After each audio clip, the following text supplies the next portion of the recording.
Et 17h12 sur Globule Radio 90.5 FM. Alors nous sommes toujours en direct du plan B à Chamonix Sud et bien évidemment vous êtes les bienvenus. Si vous voulez venir nous voir, on est au bar à l'intérieur dans une petite alcôve à gauche. C'est super beau, c'est super mignon, c'est super chaleureux. Alors salut à tous ceux qui nous regardent aussi sur Facebook. Et puis comme vous pouvez le voir en direct sur Facebook, notre premier invité est déjà assis avec nous depuis le début de l'émission. Et justement, la table, l'assiette et ce qu'on y trouve surtout dedans, c'est un truc qui l'inspire. Perrine Bétain, bonjour. Bonjour. Alors, vous avez 25 ans, Perrine, vous êtes une enfant de la vallée. Comme beaucoup, vous êtes partie pour mieux revenir. Alors, votre truc à vous, c'est le design. Vous êtes designeuse spécialisée dans l'alimentation. Vous êtes ce que l'on appelle une designeuse culinaire. C'est un peu barbare, c'est un métier rare. Vous me disiez, il y a une centaine de designers culinaires dans le monde. Vous avez fait des études d'ailleurs de design culinaire à Reims, avant donc de revenir ici, chez vous, dans la vallée, parce que vous êtes attaché à vos montagnes, à vos traditions. Et d'ailleurs, c'est sur ça que vous travaillez, votre environnement d'enfance. On va en reparler tout de suite. Mais d'abord, nous sommes donc très heureux d'avoir une designeuse culinaire dans la vallée de Chamonix. Voilà, c'est le petit quart d'heure, on se la raconte. Si c'est aussi rare que ça, c'est ce qu'on voit d'ailleurs dans cette émission Rencard, c'est qu'il y a plein de talents dans la vallée de Chamonix. Alors Perrine, avant qu'on commence, il faut revenir, je pense, sur les bases. C'est quoi être designeuse culinaire? Parce que je pense qu'il n'y en a pas beaucoup qui connaissent ce terme-là. Effectivement, donc designer culinaire, c'est un peu une niche. C'est pas stylisme culinaire non plus, donc je vais pas faire que du visuel, de la photographie, de l'assiette. Je vais vraiment travailler autour de tout le monde de l'alimentation en tant que designer. Donc en fait, je vais m'entourer autant de chefs, de pâtissiers, de boulangers, enfin de tous les métiers de l'alimentation, mais d'autres professionnels aussi, dans le but de re-questionner un petit peu le moment du repas. Et en re-questionnant ce moment du repas, je vais créer de nouvelles expériences, en transmettant de nouvelles valeurs, des informations et pourquoi pas raconter des histoires à travers les mets, l'assiette, mais aussi tout ce qu'il y a autour. Ça peut être, c'est très large, ça peut être du graphisme, comme dans le packaging par exemple, ça peut être du mobilier et ça peut être vraiment la construction de l'assiette en collaboration avec un chef et donc un professionnel. Voilà, c'est ça le design, c'est que ça part de l'assiette, mais ça peut être aussi tout ce qu'il y a autour. En fait, toi, vous pouvez penser que le design est dans l'assiette, dans le mets, mais aussi peut-être dans la boîte où on va le donner au client, ou même dans l'espace. Là, on est au plan B. Vous pourriez faire le design aussi de la salle. Exactement, mais le plus important, c'est vraiment de créer des liens entre ce que l'on a dans l'assiette et autour de l'assiette et l'histoire qu'on raconte. C'est avoir des liens entre ces deux informations-là. Alors en fait, vous êtes une conteuse d'histoire, mais ça passe par l'assiette. Alors est-ce que vous pouvez nous expliquer un peu, par exemple, si vous avez un exemple de ce que vous avez créé et comment on raconte une histoire dans une assiette? Donc moi, j'ai décidé de me spécialiser dans quelques projets sur tout l'aspect environnemental et écologique. Donc là, je vais raconter toute cette histoire-là, mais à travers l'alimentation. Donc j'ai essayé de réfléchir à la préciosité de notre territoire à Chamonix à travers des mets et des dégustations et repenser en fait tout le moment de la dégustation pour impacter les consciences concernant l'impact humain sur notre vallée, tout ça. Et le but, c'était vraiment d'avoir des dégustations devant soi et à travers un souffle qui était finalement l'analogie au flux dans la vallée, on venait détruire ce petit écosystème comestible en dormance pour vraiment impacter et comprendre l'impact humain. Alors, à quoi ça ressemblait? Parce que c'est vrai, qu'est-ce qu'on avait dans l'assiette? Qu'est-ce qu'on pouvait manger quand vous avez construit et pensé ce plat autour de l'impact de la vie humaine sur notre environnement ici à Chamonix? Donc par exemple, c'était une dégustation qui se faisait en 4 temps avec un travail de cloche. Donc là, vraiment, j'applique mon métier de designer d'objets à la dégustation, où nous avions des cloches transparentes. Et dans chacune des cloches, on allait monter en fait en altitude, donc avoir une dégustation concernant la vallée, une dégustation concernant la forêt, l'alpage, puis la haute montagne. Et donc, venant souffler dans cette cloche à travers une paille, on venait, voilà, comme on peut voir ici, détruire... Alors, donc, Perrine Bétain, pour ceux qui nous entendent, est venue avec des photos de ces plats. Donc là, justement, on est en train de déguster quel étage ? On est en pleine forêt, ok. Donc, le but était de vraiment retranscrire toutes les strates des sols de la forêt pour mieux comprendre de quoi elle était constituée. Donc là, le but, c'est de travailler en collaboration avec des chefs et donc de construire ce mets avec eux, leurs qualités évidemment techniques et amener des goûts locaux aussi. Et donc, le but, c'était de comprendre en soufflant dans la cloche l'impact que l'on pouvait avoir sur cette partie du territoire. Et donc, ensuite déguster pour comprendre plus la préciosité à travers les goûts. Voilà, donc c'était toute une démarche gustative. Et qu'est-ce qu'on mangeait alors exactement ? C'était quoi comme produit ? Donc là, nous avions une mousse de cèpe, par exemple, ici, accompagnée de girolles. On avait aussi de la feuille de sauge pour amener vraiment ce côté brut et sauvage, en fait, que l'on pouvait trouver à cet étage-là. Voilà, donc ça, j'ai travaillé avec un chef pour construire tout ce mets-là, pour qu'il y ait une cohérence entre les saveurs, mais aussi par rapport à toute la gestuelle qu'il y avait autour du mets. Alors, c'est ce qui est important de préciser, Perrine Bétain, c'est que vous êtes designeuse culinaire, mais pas chef. En fait, une designeuse culinaire, ça travaille avec un chef ou une chef.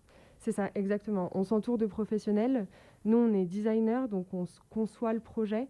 On ne va pas forcément fabriquer directement. C'est-à-dire qu'on va s'entourer de tout savoir et savoir-faire, parce qu'on n'a pas tout le savoir et le savoir-faire dans tous les domaines. Donc, on est obligé de s'entourer de ces professionnels. Mais il nous faut quand même une analyse en amont un petit peu plus profonde et précise du sujet sur lequel on veut parler. Et après, voilà, parler de tout ça avec un chef. Alors, pour mieux comprendre votre métier, ce que vous créez, vous êtes venu justement avec des photographies. Et puis, on va parler de votre projet que vous avez envie de monter dans la vallée de Chamonix, qui s'appelle Cueillir. Mais avant ça, on va faire, nous, du bien à nos oreilles avec des incroyables créateurs de musique. Les Black Pumas, c'est Fire. En direct du Plan B Hôtel-Restaurant de Chamonix-Sud. Retrouvez-nous aussi sur notre page Facebook en direct. Malheureusement, on doit le dire à chaque fois, à chaque émission, à chaque rencard, pour ceux qui nous suivent sur Internet, vous n'entendez pas les mêmes disques que nous pour des raisons de droit d'auteur. Bref, nous sommes toujours avec Perrine Bétain, designeuse culinaire. Pour ceux qui nous rejoignent, je l'explique en quelques mots, Perrine Bétain raconte des histoires à travers l'assiette. Elle n'est pas chef, elle travaille avec eux, mais c'est elle qui conçoit tout. C'est un peu le cerveau, et puis après, elle a besoin de quelqu'un pour les mains. Elle a un projet donc pour la vallée qui s'appelle Cueillir, projet donc autour de la cueillette que les gens d'ici connaissent bien. Vous pouvez nous en dire un peu plus sur ce projet, Perrine ? Donc, ce projet est né en fait d'un mémoire que j'ai nommé Cueillette sauvage, donc cette pratique ancestrale qui m'a été transmise par mes grands-parents, mes parents quand j'étais enfant, et puis après être restée sur Chamonix, je suis partie en ville pour faire mes études. Et je me suis rendu compte finalement de ce manque de lien avec l'environnement, autant ici que vraiment la nature, ailleurs. Voilà. Donc, je suis revenue un petit peu ici et j'ai re-questionné un peu cette pratique en parallèle de ma pratique de designer. Et donc, j'ai décidé en fait de faire d'écrire un projet, parce que vu que je raconte des histoires, je l'ai écrit et je l'ai conçu de manière en fait à avoir une sorte de sensibilisation à l'environnement dans la vallée via cette pratique de la cueillette sauvage.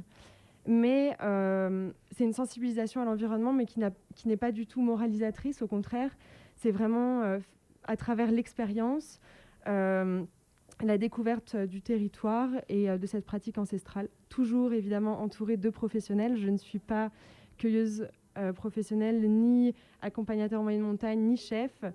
Donc ce projet en fait est vraiment un écosystème d'acteurs locaux. Donc vous allez avoir besoin de quoi ? Un chef ou une chef, des Exactement. accompagnateurs en montagne ? Exactement. D'avoir des accompagnateurs en moyenne montagne pour accompagner des groupes sur une grosse partie de mon projet qui sont des sorties gastronomiques. donc avec des dégustations qui sont préparées au préalable par des chefs idéalement. Mais pensées par vous. Mais pensées par moi, dessinées par moi et conçues techniquement et à travers les goûts par les chefs, donc vraiment en communication avec eux.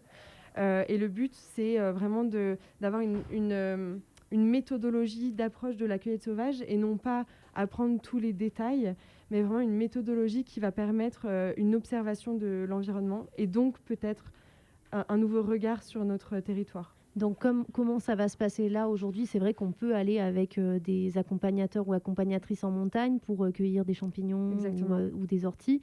Là, ça va être un peu spécial. On va aller en montagne dans ce projet. Exactement. On va apprendre à cueillir et après, on goûtera aussi un peu l'univers dans lequel on est. Tout ça est un peu conceptuel. Exactement. Est-ce que vous pouvez nous expliquer? Donc, l'objectif, c'est vraiment de partir en groupe évidemment restreint, et donc d'avoir cette sortie gastronomique. Et le but, c'est pas forcément de cueillir, ça va surtout être de comprendre dans l'écosystème dans lequel on se trouve.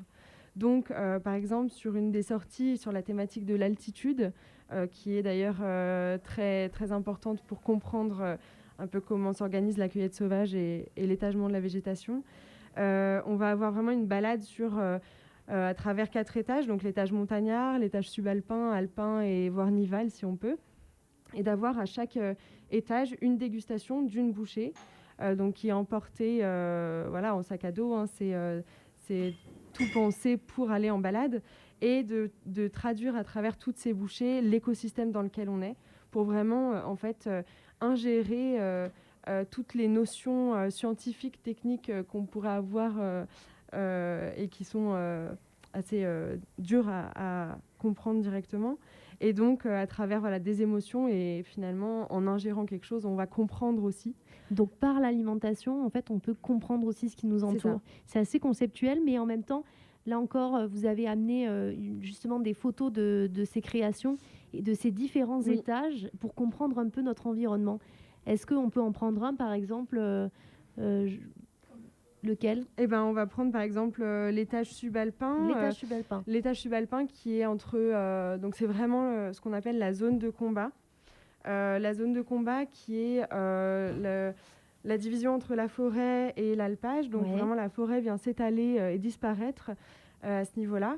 Et donc j'essaye en fait de traduire dans cette bouchée cette notion-là, et notamment aussi le fait que plus on monte, plus les espèces vont être petites, concentrées en principe actif, parce qu'elles vont devoir se protéger elles-mêmes. Donc ça, c'est toute cette partie analyse que j'ai eue au préalable et que j'essaye du coup de retransmettre dans mes dégustations pour faire comprendre à tout un chacun. Donc ça va ressembler à quoi cet étage subalpin? Qu'est-ce qu'on va se mettre dans la bouche finalement? Est-ce que ça va être de la forêt? Ça va être non, subalpin, vraiment à cet étage-là, on va trouver